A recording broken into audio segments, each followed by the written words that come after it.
رک جاؤ۔ اچانک انہیں ایک آواز سنائی دی اور وہ چونک کر پلٹ پڑے۔ پھر دروازے کی طرف دیکھ کر ان کی آنکھیں حیرت سے پھٹی کی پھٹی رہ گئیں۔ عذرا برومی نہیں چاہتی تھی کہ وہ حرکت کرے۔ چارلی شنگ گوٹالی اور برگ بھی ایسا نہیں چاہتے تھے۔ ان میں سے 2 نے روسی ساخت کی رائفلیں تان رکھی تھیں اور تیسرا اسرائیلی پوزی سب میرین گن سنبھالے کھڑا تھا۔ اگر مجھے یہ معلوم ہوتا کہ تم لوگوں نے میرے قتل کا منصوبہ بنا رکھا ہے تو میں کبھی ادھر کا رخ نہ کرتا، ٹائیگر نے کہا۔ اس کی بات پر روسی ساخت کی رائفلوں والے دونوں آدمی کھلکھلا کر ہنس پڑے، کیونکہ شہزاد کے انداز میں بے پناہ سادگی تھی۔ چارلی نے انہیں ڈانٹ دیا، خاموش ہو جاؤ۔ ٹائیگر اس وقت سلاٹر ہاؤس کے ایک کمرے میں غیر معمولی ساخت کے آہنی ڈرم کے قریب کھڑا تھا۔ اس ڈرم میں جانور کو ذبح کر کے پھینکا جاتا تھا اور یہاں سے مذبوحہ کھال اتارنے اور ٹکڑے ٹکڑے کر دینے والی مشینوں کی طرف چلا جاتا تھا۔ یہ وسیع اور عریض ڈرم دیکھنے میں تیل کے کسی کنویں جیسا لگتا تھا۔ آہنی ڈرم اس پلیٹ فارم سے 12 قدموں کے فاصلے پر تھا جس پر عذرا برومی کھڑی کڑے تیوروں سے ٹائیگر کو گور رہی تھی۔ اس کے پہلو میں چارلی استادہ تھا۔ اس کے ہاتھ میں پلاسٹک کی بنی ہوئی ایک چیز تھی۔ وہ بار بار لہرا رہا تھا۔ پلاسٹک کے اس چھڑی نما آلے کے سرے پر دانت کی انی پیوست تھی۔ باقی تینوں ٹائیگر کے پہلوؤں میں اور پیچھے کھڑے تھے۔ ان کے ہتھیار کسی بھی لمحے آگ اگلنے کے لیے تیار تھے۔ ان کی انگلیوں کی گرفت اپنے ہتھیاروں پر بے حد سخت تھی، جیسے ان میں سے ہر شخص ٹائیگر کو پہلی گولی مارنے کی شدید خواہش میں مبتلا ہو۔ ٹائیگر نے سلاٹر ہاؤس میں داخل ہوتے ہی محسوس کر لیا تھا کہ کلوز سرکٹ کیمروں کی مدد سے اس کا جائزہ لیا جا رہا ہے، لیکن اس نے یہاں تک پہنچنے کے دوران میں ایک بار بھی کیمرے کی طرف نگاہ اٹھا کر نہیں دیکھا تھا۔ وہ خود کو ان کیمروں کی موجودگی سے بے خبر ظاہر کرنا چاہتا تھا اور اسے اپنے مقصد میں ناکامی نہیں ہوئی تھی۔ خفیف سی حرکت بھی نہ کرنا۔ عذرا نے کسی زخمی ناگن کی طرح بل کھا کر کہا، تمہیں کھجانے تک کی اجازت نہیں۔ بہت بہت شکریہ۔ ٹائیگر ہنس پڑا۔ مجھے یہ جان کر خوشی ہوئی کہ تم اپنے مہمانوں کو کھجانے کا فرض بھی ذاتی طور پر انجام دیتی ہو۔ خیال رہے صرف تمہارے ہونٹوں کو حرکت کرنے کی اجازت ہے، اس کے علاوہ تمہارے جسم کا ایک حصہ بھی حرکت میں نہ آئے۔ بولتے رہو، آج تمہیں بولنے کی کھلی اجازت ہے۔ عذرا کا لہجہ زہر میں بجھا ہوا تھا۔ تو اس سارے معاملے کی سرغنہ تم ہو؟ ٹائیگر نے براہ راست اس کی آنکھوں میں دیکھتے ہوئے کہا۔ نہیں، میں باس نہیں ہوں۔ عذرا نے پہلی بار قدرے مسکرا کر جواب دیا۔ مسٹر وائس گائی باس ہیں، لیکن جلد ہی میں باس بن جاؤں گی۔ جیسے ہی یہاں سے گوشت خوروں کا صفایا ہوگا میں حکمران بن جاؤں گی۔ شاید تم مشرقی لوگوں سے اچھی طرح واقف نہیں ہو۔ یہ مولی گاجر بڑے شوق سے کھاتے ہیں۔ ایک بات تو بتاؤ، تمہارا تعلق کس ملک سے ہے؟ تم یہاں کی باشندہ تو نہیں لگتی۔ میں اسرائیلی ہوں، عذرا برومی نے بڑے فخریہ لہجے میں بتایا۔ اوہ، تو اب انتظار کس بات کا ہے؟ میں اس ملک کا سب سے بڑا گوشت خور ہوں۔ مجھے گولی مار کر تم حکمران کیوں نہیں بن جاتی؟ اوہ، ایسی بھی کیا جلدی ہے؟ عذرا کے حسین ہونٹوں پر بڑی ہی شفاف مسکراہٹ ابھر آئی۔ پہلے تم یہ بتاؤ گے کہ تمہیں اس معاملے کا کس حد تک علم ہے۔ اس کے بعد تمہیں سوروں کی ایک خاص بیماری کا انجیکشن لگایا جائے گا۔ اس بیماری میں مبتلا ہو کر جب تم مرو گے تو میں اپنی زندگی کا دلچسپ ترین منظر دیکھوں گی۔ میرا وعدہ ہے کہ تمہیں اپنی زندگی کا دلچسپ ترین منظر ہی دیکھنے کو ملے گا۔ یہ کہہ کر ٹائیگر دانت کے اس کوہ نما ڈرم کے کنارے پر بیٹھ گیا۔ اس کے انداز سے یوں لگتا تھا جیسے وہ یہاں کوئی تماشا دیکھنے کے لیے آیا ہو۔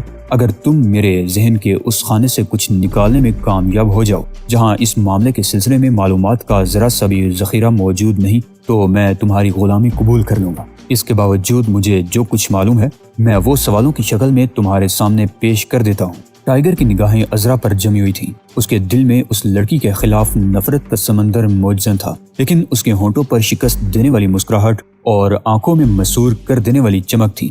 اگر عذرا برومی پتھر کی بنی ہوئی ہوتی تب بھی وہ ان نگاہوں اور مسکراہٹ سے پگھل گئی ہوتی، لیکن معلوم ہوتا تھا کہ وہ کسی ایسی دانت کی بنی ہوئی عورت تھی جس پر مردانہ وجاہتیں، مسکراہٹیں اور آنکھوں کی مقناطیسی کشش بالکل ہی اثر انداز نہیں ہوتی۔ شہزاد نے اپنا جادو ناکارہ ثابت ہوتے محسوس کیا تو اس کی تلملاہٹ بڑھ گئی۔ اس کے باوجود وہ عذرا کو متاثر کرنے کی کوشش سے باز نہ آیا۔ میں تمہاری معلومات پر مبنی پہلے سوال کی منتظر ہوں۔ عذرا کی آواز گونجی۔ گوشت کو زہر آلود کرنے کا کارنامہ تم ہی انجام دیتی رہی ہو؟ بلا شبہ یہ ہماری ہی حرکت ہے، عذرا نے مسکرا کر کہا۔ اس کی مسکراہٹ عام آدمی کو لبے گور پہنچانے کے لیے کافی تھی، لیکن ٹائیگر اس سے ذرا بھی متاثر نہیں ہو رہا تھا، کیونکہ اس وقت وہ خود بھی اسی کوشش میں لگا ہوا تھا۔ یوں محسوس ہو رہا تھا جیسے دونوں ہی اپنی اپنی مقناطیسی کشش اور خفیہ طاقتوں کو آزمانے میں مصروف ہوں۔ درختوں پر جولتی ہوئی بے سر کی لاشیں بھی تمہاری ہی تخلیق ہیں، ٹائیگر نے اس کی آنکھوں میں دیکھتے ہوئے سوال کیا۔ ہاں، انہیں تم ہمارے شاہکار کہہ سکتے ہو۔ عذرا یہ کہہ کر ہنس پڑی۔ اس کے موتیوں جیسے چمکدار دانت بے حد نوکیلے تھے اور ان کا حسن ایک عجیب سے خوفناک تاثر میں ملفوف تھا۔ تم لوگ ایسے شاہکار کیوں تخلیق کرتے ہو؟ ٹائیگر نے سوال کیا۔ کوشش کے باوجود اس کی آواز سخت ہو گئی تھی اور مسکراہٹ میں تلخی گل گئی تھی۔ میں تمہارا مطلب نہیں سمجھی۔ عذرا نے اس سوال کی وضاحت چاہی۔ میرا مطلب ہے تمہیں یہ سب کچھ کرنے کی کیا ضرورت ہے؟ لاشوں کی کھال اتارنا، ان کے سر کاٹ کر درختوں سے لٹکانا اور ان کے اعضاء زمین میں دفن کر دینا کوئی اچھا فعل نہیں ہے۔ ان سب حرکتوں سے تم لوگوں کا کیا مقصد ہے؟ ٹیسٹ، عذرا برومی نے جواب دیا۔ دراصل شروع میں ہمارا یہ مخصوص زہر زیادہ مؤثر نہیں تھا۔ ہم نے اسے مختلف لوگوں پر آزمایا اور اس کے اثرات کا جائزہ لیا۔ تب پتہ چلا کہ یہ زہر عارضی طور پر کام کرتا ہے، پھر تھوڑے ہی عرصے میں اس کے اثرات زائل ہو جاتے ہیں۔ بوستان خان اس کا پہلا شکار تھا اور تم اس کے آخری شکار ہوگے۔ یہ ایک قدیم رسم ہے جس کے مطابق لوگوں کو زندگی سے نجات دلانا ہمارے لیے ضروری ہے۔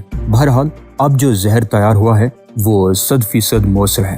اب ہم دنیا بھر میں موجود لاکھوں گوشت خوروں کو ہلاک کر سکیں گے۔ شنگ خوش دلی سے ہنسا تو چارلی نے اسے ڈانٹ دیا۔ قدیم رسم؟ ٹائیگر نے حیرت سے دہرایا۔ ہاں مسٹر شہزاد، عذرا نے بڑے فخریہ لہجے میں جواب دیا۔ کیا تم نہیں جانتے کہ ہم لوگ در حقیقت خون آشام ہیں؟ اعزازی خون آشام، کیونکہ ہم عملاً انسانی خون نہیں پیتے۔ انسانی معدہ ہمارے مسلک میں بے حد مقدس سمجھا جاتا ہے۔ جو لوگ اسے گوشت اور اس سے پیدا ہونے والی تیزابیت سے تباہ کرتے ہیں انہیں ہم اپنا دشمن خیال کرتے ہیں۔ کسی کو کوئی حق نہیں پہنچتا کہ وہ ہمارے عقائد کی توہین کرے۔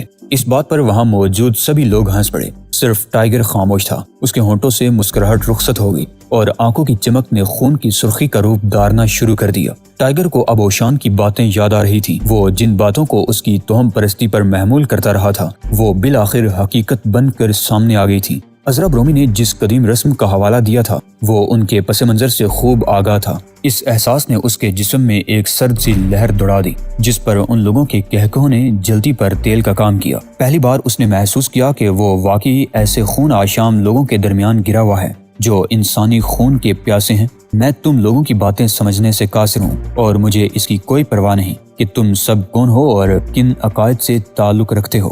وہ اٹھ کھڑا ہوا۔ تم سب کو بھی گوشت کے ڈیروں میں تبدیل ہونا ہے۔ یہ جملہ ادا کرتے ہوئے ٹائیگر کو احساس ہوا کہ اس کے لہجے میں غصے کی آمیزش ہے۔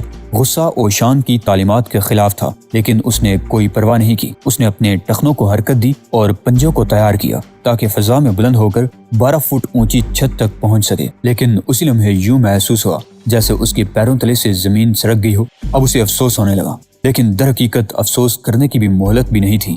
اگر وہ غصے میں نہ ہوتا تو چارلی کی حرکت اس کی نگاہ سے ہرگز پوشیدہ نہ رہتی۔ چارلی کے ہاتھ میں جو آلہ تھا اس کا تعلق غالباً الیکٹرانک سسٹم سے بھی تھا، گویا یہ ایک طرح کا ریموٹ کنٹرول تھا۔ اس نے ہاتھ کے قریب ہی لگے ہوئے ایک بٹن کو دبایا تھا جس سے آٹومیٹک سوئچ حرکت میں آ گیا اور وہ کنواں نما ڈرم ذرا سا ترچھا ہو گیا۔ فرش پہلے ہی اس کے پیروں تلے سے نکل گیا تھا۔ ٹائیگر کے پیروں کے پنجے گھوم گئے اور ٹانگیں مڑ توڑ گئیں۔ وہ کچھ کرنا چاہتا تھا لیکن کرنے کے لیے کچھ بھی نہیں تھا، لہٰذا وہ کسی پتھر کی طرح گہرائی میں گرتا چلا گیا۔ اب ٹائیگر صرف ایک ہی کام کر سکتا تھا۔ اس نے سب سے پہلے تو ایک ہی ساتھ میں اپنا ذہن پر سکون کیا۔ ذہن کو سکون ملتے ہی اس نے اپنے گرنے کی حالت دیکھی اور پھر اس کے جسم کا ایک ایک عضو اپنی انتہائی لچک کے تحت ڈھیلا ڈالا پڑ گیا۔ وہ جانتا تھا کہ اب اگر وہ کسی ٹھوس جگہ پر بھی گرا تو اس کی ہڈی پسلی ٹوٹنے سے محفوظ رہے گی۔ اچانک اسے احساس ہوا کہ اس کے تلوے کسی چیز سے رگڑ کھا رہے ہیں۔ تب اس نے دیکھا کہ وہ در حقیقت دانت کی بنی ہوئی ایک چکنی سرنگ میں پھسلتا ہوا نیچے گر رہا ہے۔ اس سے پہلے کہ وہ اس جگہ سے آگے بڑھتا، سیکنڈ کے حقیر ترین عرصے میں اس کی نگاہ ایک شگاف پر پڑی۔ اس کے دونوں ہاتھ وقت کی بندشیں تہس نہس کر کے اس سوراخ تک پہنچ گئے۔ اگلی ہی ساتھ وہ اس شگاف سے ایک کمرے میں جا گرا۔ چند لمحوں تک وہ وہیں ساکت پڑا رہا۔ اس کی دھڑکنیں رک سی گئی تھیں۔ وہ آہستہ آہستہ سانسیں لینے لگا اور پھر یہ سانسیں گہری ہوتی چلی گئیں۔ حواس پر قابو پانے میں اسے جو لمحاتی عرصہ لگا اس میں وہ یہ بھی دیکھ چکا تھا کہ جس شگاف سے وہ اس کمرے میں داخل ہوا ہے اس کے گزرتے ہی وہاں اسٹیل کا ایک گول ڈھکنا خود بخود لگ گیا تھا اور اب وہ شگاف بند ہو چکا ہے۔ ٹائیگر نے اطراف کا جائزہ لیا۔ وہ جس کمرے کے یخ بستہ فرش پر پڑا تھا وہ کمرہ نہیں، ایک بہت بڑا سرد خانہ تھا۔ وہ جس شگاف سے اندر آیا تھا اس کے بند ہونے سے پہلے شہزاد کی سماعت سے چند آوازیں ٹکرائی تھیں۔ یہ بہت سے لوگوں کے دیوانہ وار کہکہ لگانے کی مکروہ آوازیں تھیں، ہسٹریائی کہکہ جو اس کے ذہن میں چنگاریاں بر گئے تھے۔ یہ آوازیں اوپر سے آئی تھیں، گویا وہ لوگ ڈرم کے کنارے کھڑے اس کی بے بسی پر ہنس رہے تھے۔ یکا یک ٹائیگر کو شدید ٹھنڈک کا احساس ہوا۔ وہ چونک پڑا۔ اسے کسی اور طرف توجہ دینے سے پہلے درجہ حرارت پر دھیان دینا چاہیے تھا۔ اس نے عملے تنفس کے ذریعے اپنی دھڑکنوں کو کنٹرول کیا اور آہستہ آہستہ جسم اور کمرے کے درجہ حرارت میں ہم آہنگی پیدا کر لی۔ اب یہ یک بستہ ماحول اسے منجمد نہیں کر سکتا تھا۔ اس وقت سرد خانے کا درجہ حرارت 0 سے 5 ڈگری کم تھا۔ سرد خانے کی دیواریں سفید اور بھورے رنگ کی تھیں۔ 50 فٹ تک برف کی لمبی لمبی سیلیں بکھری ہوئی تھیں۔ یہ فریزر نما کمرہ 20 فٹ چوڑا تھا اور اس میں بیک وقت کئی جانوروں کی ناشیں رکھی جا سکتی تھیں۔ اس کے علاوہ کئی درجن آدمی یہاں ان کی قطع و برید کا کام بھی کر سکتے تھے۔ سرد خانے کے درمیان ہک لگے ہوئے تھے جن پر گائے اور بھینسوں کی ناشیں لٹکی ہوئی تھیں۔ یہ ایک قطار میں جول رہی تھی۔ ٹائیگر اپنی جگہ سے اٹھ کھڑا ہوا۔ وہ گائے بھینسوں کی ناشوں کے ساتھ ساتھ آگے بڑھنے لگا۔ اسے اس سرد خانے کے دروازے کی تلاش تھی۔ اچانک اسے ٹھٹک جانا پڑا۔ اس کی سماعت سے سوں سوں کی آوازیں ٹکرانے لگی تھیں۔ پہلے تو یوں لگا جیسے سرد خانے میں بیک وقت کئی سانپ پھنکارنے لگے ہوں۔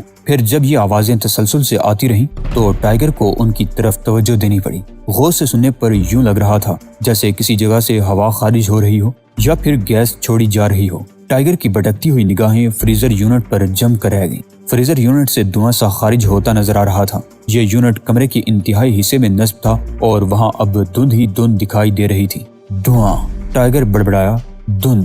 اس نے اسبات میں سر ہلایا۔ اوشان کی ایک ایک بات حقیقت پر مبنی تھی۔ یہ دھواں بھی اوشان کی دہشتوں کے مظاہر میں سے ایک تھا۔ ٹائیگر اس کے باوجود ذہنی طور پر یہ قبول کرنے پر آمادہ نہ ہو سکا کہ اس دھند میں کوئی خطرناک انسان بھی پوشیدہ ہو سکتا ہے۔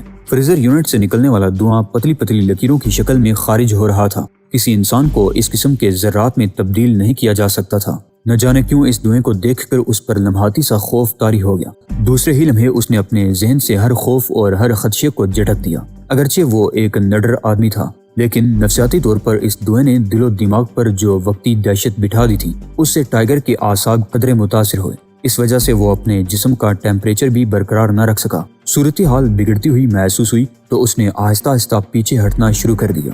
سرد خانے کے سامنے والے حصے میں کافی دھواں بھر گیا تھا اور اب دھند کے یہ بادل آہستہ آہستہ اس کی طرف بڑھ رہے تھے۔ ٹائیگر کو اپنا ذہن ڈوبتا ہوا محسوس ہونے لگا۔ دل بھی بے قابو ہوا جا رہا تھا۔ وہ آہستہ آہستہ پیچھے ہٹتا ہوا دیوار سے جا لگا۔ اب وہ بری طرح ہانپ رہا تھا اور دھوئیں کے بادل کسی پیادہ فوج کی مانند اس کی طرف بڑھتے چلے آ رہے تھے۔ اس کے جسم کا درجہ حرارت ایک بار پھر متاثر ہونے لگا تھا۔ یارڈسین نے پلکیں جھپکا کر اس شخص کی طرف دیکھا جو دروازے میں کھڑا انہیں گھور رہا تھا۔ پھر وہ گلوک کی طرف متوجہ ہو گیا۔ گلوک کے چہرے پر بھی الجھن کے تاثرات تھے۔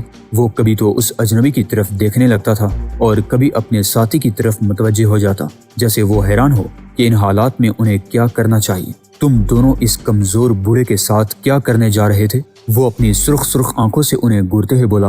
یارڈسین تھوک نگل کر رہ گیا۔ اس کی سمجھ میں نہیں آ رہا تھا کہ اس شخص کو کیا جواب دے جس پر ایک نگاہ پڑتے ہی وہ اپنے ہوش و حواس کھوتا جا رہا تھا۔ وہ ایک جسیم آدمی تھا۔ اس کی کھوپڑی انڈے کے چھلکے کی طرح بالوں سے بے نیاز تھی۔ وہ سیاہ سوٹ پہنے ہوئے تھا اور اس نے سیاہ ٹائی لگا رکھی تھی۔ اس گرانڈیل آدمی کو انہوں نے پہلے کبھی نہیں دیکھا تھا۔ یارڈسین کو حیرت تھی کہ یہ کون ہے؟ کیا یہ اس بوڑھے کا ساتھی ہے؟ انہوں نے اوشان کے ساتھ شہزاد کے سوا کسی کو نہیں دیکھا تھا، اس لیے یہ بھی نہیں کہا جا سکتا کہ وہ اوشان کا ساتھی ہے۔ وہ اس کی طرف دیکھتا رہا۔ اسے پورے جسم میں تھرتھری سی پھیلتی محسوس ہو رہی تھی۔ اس کے دونوں ہاتھ نازک پتوں کی طرح لرز رہے تھے۔ گنجے نے ایک قدم آگے آ کر عقب میں پاؤں بڑھایا اور دروازہ بند کر دیا۔ اس کا دایاں ہاتھ اپنی پتلون کی جیب میں تھا۔ گھنی بموں کے نیچے بڑی بڑی خوفناک آنکھوں میں درندوں کا تاثر تھا۔ وہ پلکیں جھپکائے بغیر ان دونوں کو دیکھتا رہا، پھر اوشان کے قریب آ کر رک گیا۔ اس کی ساکت پتلیاں ایک لمحے کے لیے متحرک ہوئیں اور اس نے وضاحت طلب انداز میں یارڈسین کی طرف دیکھا۔ نہیں، یہ ابھی زندہ ہے۔ یہ زہریلے دھوئیں کی وجہ سے فی الحال بے ہوش ہے۔ ہو سکتا ہے کہ مر ہی گیا ہو، یارڈسین نے ہکلا کر بتایا۔